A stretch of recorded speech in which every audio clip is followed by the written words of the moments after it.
दोस्तों आज हम लोग बात करने वाले हैं बेस्ट स्मॉल कैप फंड्स के बारे में। तो दोस्तों स्मॉल कैप फंड्स में इन्वेस्ट करते हुए आपको एक दो चीज़ों का ख्याल रखना बहुत ज़रूरी है।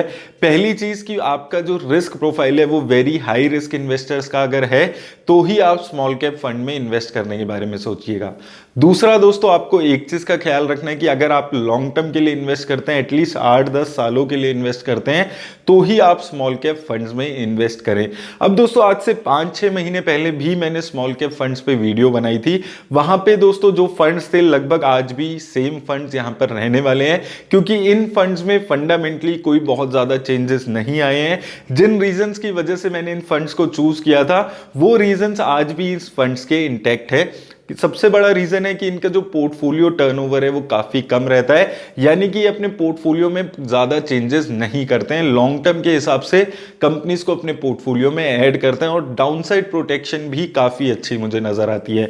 तो आइए दोस्तों देख लेते हैं ये कौन से फंड्स हैं जो मुझे इस कैटेगरी में सबसे अच्छे लगते हैं। और दोस्तों वीडियो शुरू करने से पहले अगर अभी तक आपने अपना डीमैट अकाउंट नहीं खुलवाया है तो लिंक आपको डिस्क्रिप्शन में मिल जाएगा, आप जाकर अपना अकाउंट खुलवा सकते हैं। तो दोस्तों सबसे पहला फंड इस कैटेगरी में आ जाता है कोटक स्मॉल कैप फंड। इसकी अगर एसेट अंडर मैनेजमेंट की बात करते हैं तो 6800 करोड़ के आसपास का इसका एसेट अंडर मैनेजमेंट हो चुका है।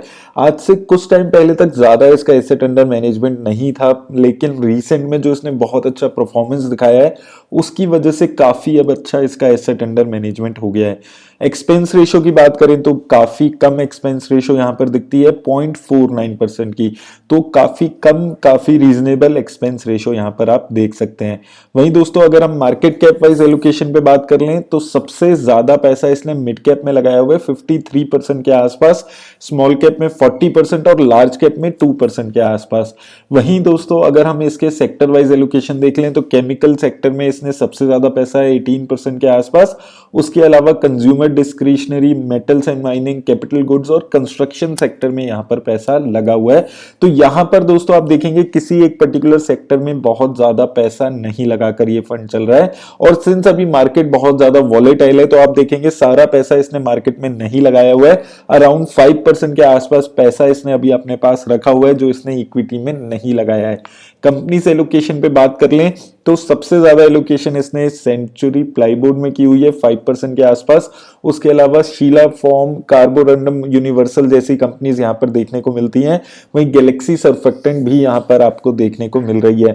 जितनी भी यहां पर कंपनीज हैं किसी एक पर्टिकुलर कंपनी में बहुत ज्यादा एलोकेशन नहीं है। उसका रीजन यही रहता है जब भी स्मॉल कैप फंड की हम बात करते हैं, सिंस कंपनीज छोटी हैं तो बहुत ज्यादा एलोकेशन अगर किसी एक पर्टिकुलर कंपनी में होगा तो रिस्क बहुत ज्यादा बढ़ जाता है, इसलिए यहां पर बहुत ही लिमिटेड दिख रहा है आपको किसी एक पर्टिकुलर कंपनी में एक्सपोजर।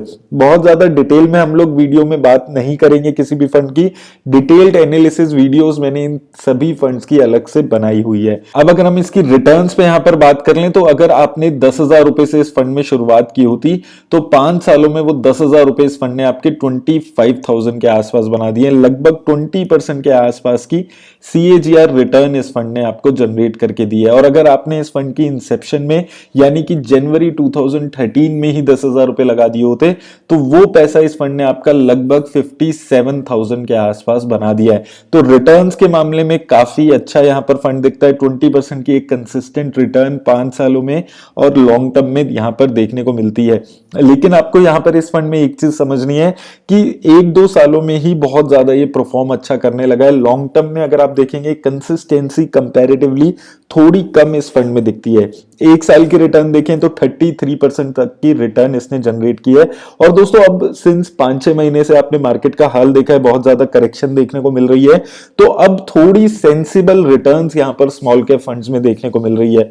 आज से 6 महीने पहले तक 100%, 90% तक की रिटर्न 1 साल में स्मॉल कैप फंड में थी, जो बहुत ज्यादा अनरियलिस्टिक रिटर्न्स थी, बहुत ज्यादा सस्टेनेबल रिटर्न्स वो नहीं थी। उस टाइम पे भी मैं आपको बोल रहा था कि बहुत ज्यादा आपको एक्सपेक्टेशन नहीं रखनी है। तो मुझे लगता है लॉन्ग टर्म में एक अगर स्मॉल कैप फंड 20%, 21% की भी रिटर्न जनरेट कर पाता है तो काफी अच्छी रिटर्न्स इसको आप मानिएगा। दूसरे कंपनी पे चलते हैं, दूसरे फंड पे चलते हैं, एसबीआई स्मॉल कैप फंड। अगर हम इसके एसेट अंडर मैनेजमेंट की बात करें तो सिंस ये फंड बहुत ज्यादा पुराना फंड है और साथ में ये फंड एक ऐसा फंड है जो कंसिस्टेंटली पिछले 10 सालों से बहुत अच्छा परफॉर्म कर रहा है, तो यहां पर इसका एसेट अंडर मैनेजमेंट 11,000 करोड़ से ज्यादा का इस वक्त हो चुका है। एक्सपेंस रेशो की बात कर लें तो एक्सपेंस रेशो भी यहां पर स्लाइटली हायर साइड पे दिखती है। एक्चुअली जो ये पुरानी कंपनीज हैं एसबीआई, आईसीआईसी, इनकी जो एक्सपेंस रेशो थी वो हिस्टोरिकली 1 to 1.1% तक की रहती थी, लेकिन अब जब मार्केट में अच्छी ये एक्सेस और ये कोटक महिंद्रा जैसी कंपनीज 0.4-0.5% के एक्सपेंस रेशो पे आ रही है, तो धीरे धीरे इन कंपनीज पे भी प्रेशर आ रहा है एक्सपेंस रेशो कम करने का, और इसने भी over a period of time अपनी एक्सपेंस रेशो को यहां पर कम किया है। वहीं दोस्तों अगर हम यहां पर इसकी मार्केट कैप एलोकेशन पे बात करें तो सबसे ज्यादा पैसा स्मॉल कैप में दिखता है 48% के आसपास, देन मिड कैप में 43% पैसा। यहां पर भी यही देखने को मिल रहा है कि 91% पैसा इसने इक्विटी में लगाया हुआ है और उसके अलावा पैसा इसने इक्विटी में अभी नहीं लगाया है, तो 8-9% के अराउंड पैसा आप देख सकते हैं अभी इसके अपने हाथ में रखा हुआ है। वहीं दोस्तों एलोकेशन पे बात करें तो यहां पर भी एक चीज कॉमन देखने को मिलेगी, किसी एक पर्टिकुलर सेक्टर में बहुत ज्यादा एलोकेशन नहीं है।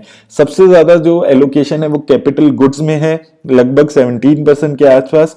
उसके अलावा कंज्यूमर ड्यूरेबल, केमिकल, कंस्ट्रक्शन और सर्विस सेक्टर में यहां पर एलोकेशन देखने को मिल रहा है, जो कि 64% के आसपास टोटल एलोकेशन है। तो टोटल एलोकेशन की अगर हम बात करते हैं, अच्छा खासा एलोकेशन देखने को मिल रहा है। टॉप 10 कंपनीज पे दोस्तों इसकी बात कर लेते हैं क्विकली। तो कंपनीज पे अगर आप बात करेंगे तो एलगी इक्विपमेंट्स, शीला फोम जैसी कंपनीज यहां पर दिख रही हैं। उसके अलावा कार्बोरंडम, यूनिवर्सल, ब्लू स्टार, जेके सीमेंट जैसी यहां पर कंपनीज हैं।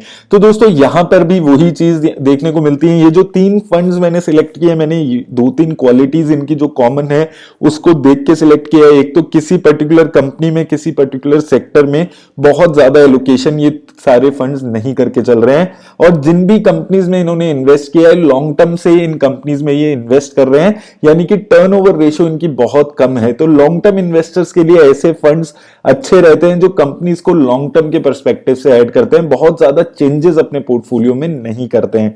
तो इस फंड में भी यही चीज है। आज से कुछ टाइम पहले मैंने इसका जब डिटेल रिव्यू किया था तब भी लगभग यही कंपनीज इसके टॉप 10 में देखने को मिल रही थी।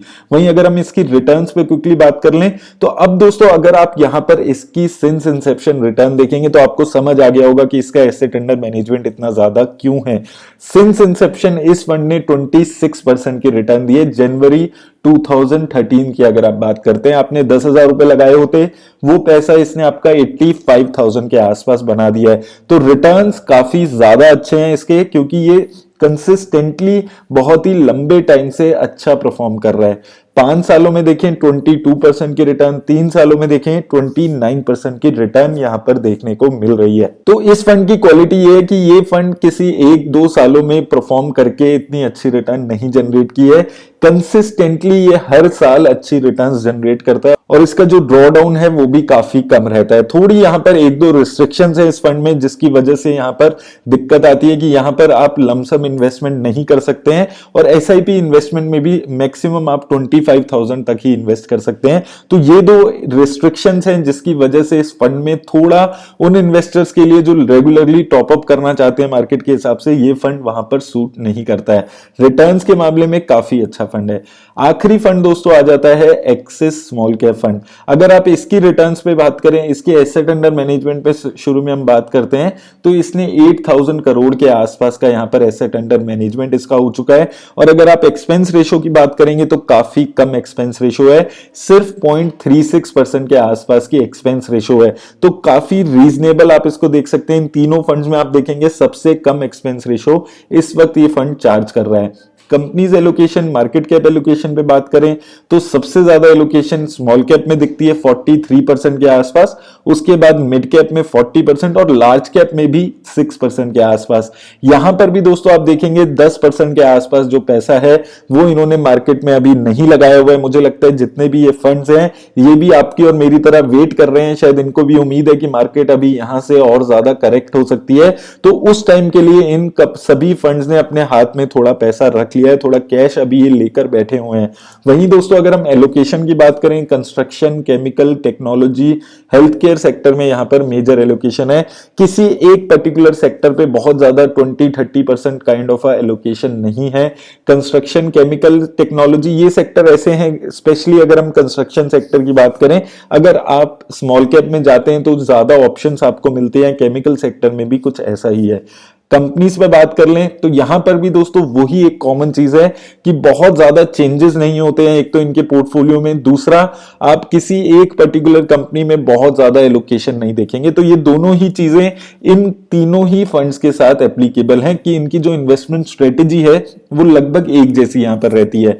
अगर आप कंपनीज पे बात करें, सबसे ज्यादा पैसा गैलेक्सी सर्फेक्टेंट में है, Brigade Enterprise, Birla soft, Tata Elxsi जैसी कंपनीज यहां पर देखने को मिल रही हैं। और ये ऐसी कंपनीज हैं जो इसके पोर्टफोलियो में, इनमें से काफी सारी कंपनीज पिछले 5-6 सालों से हैं। तो ये कंपनीज जब मल्टी बैगर रिटर्न्स जनरेट करती हैं तो उसके साथ साथ जो हमारा फंड है वो भी बहुत अच्छी रिटर्न्स जनरेट करता है। तो ये मुझे इन तीनों फंड्स की बहुत अच्छी क्वालिटी लगती है। वहीं दोस्तों अगर हम इस फंड की रिटर्न्स पे यहां पर बात करते हैं तो अगर आपने इस फंड में सिंस इंसेप्शन 10,000 रुपए लगा दिए होते तो इस फंड ने वो पैसा आपका 65,000 के आसपास बना दिया। 25% के आसपास की रिटर्न इस फंड ने आपको जनरेट करके दी है। 5 सालों में अगर बात करते हैं तो 5 सालों में 22% के आसपास की रिटर्न है, 3 सालों में 32% और 1 साल में 38% के आसपास की रिटर्न है। तो रिटर्न के मामले में ये तीनों ही फंड्स काफी अच्छी रिटर्न दे रहे हैं अगर आप 5 सालों में देखते हैं, और सिंस इंसेप्शन भी अगर आप देखते हैं तो तीनों ही फंड्स सबसे अच्छी रिटर्न दे रहे हैं। अब दोस्तों बात आती है, काफी सारे लोगों का सवाल आता है कि मेरे हिसाब से अगर किसी एक पर्टिकुलर फंड में आपको इन्वेस्ट करना है तो मुझे सबसे अच्छा फंड इन तीनों में से कौन सा लगता है। तो दोस्तों ये चीज मैं कई बार आपको बताता हूं लाइव सेशंस में भी कि सबसे अच्छा फंड अगर आपको एक फंड चूज करना है तो मुझे एक्सेस स्मॉल कैप फंड सबसे अच्छा फंड लगता है, और मैं खुद भी इसमें इन्वेस्ट करता हूं। और इसमें सबसे अच्छी बात क्या है, देखिए एक तो इसकी एक्सपेंस रेशो काफी कम है, कंसिस्टेंटली ये परफॉर्म कर रहा है over a period of time, और अभी एसेट अंडर मैनेजमेंट भी बहुत ज्यादा इसका नहीं हुआ है। और जब मार्केट गिरती है तो ऐसा नहीं है कि ये फंड नहीं गिरेगा, मार्केट गिरेगी तो ये फंड भी गिरेगा, लेकिन in comparison to other funds ये फंड कम गिर रहा है। अभी जो हमने 6 और 8 महीने में इसकी देखी है, जो मैंने आपको पिछली वीडियो में भी दिखाया था, तो ये फंड की ये कुछ क्वालिटीज हैं जिसकी वजह से मुझे ये फंड सबसे अच्छा लगता है। और दोस्तों अगर आप लोगों को इस फंड में इन्वेस्ट करना है तो लिंक आपको डिस्क्रिप्शन में यहां पर मिल जाएगा। लेकिन दोस्तों किसी भी फंड में इन्वेस्ट करने से पहले आप अपने फाइनेंशियल एडवाइजर से अपने रिस्क को समझकर ही इन्वेस्ट करें। मेरी तरफ से बस इतना ही। धन्यवाद दोस्तों।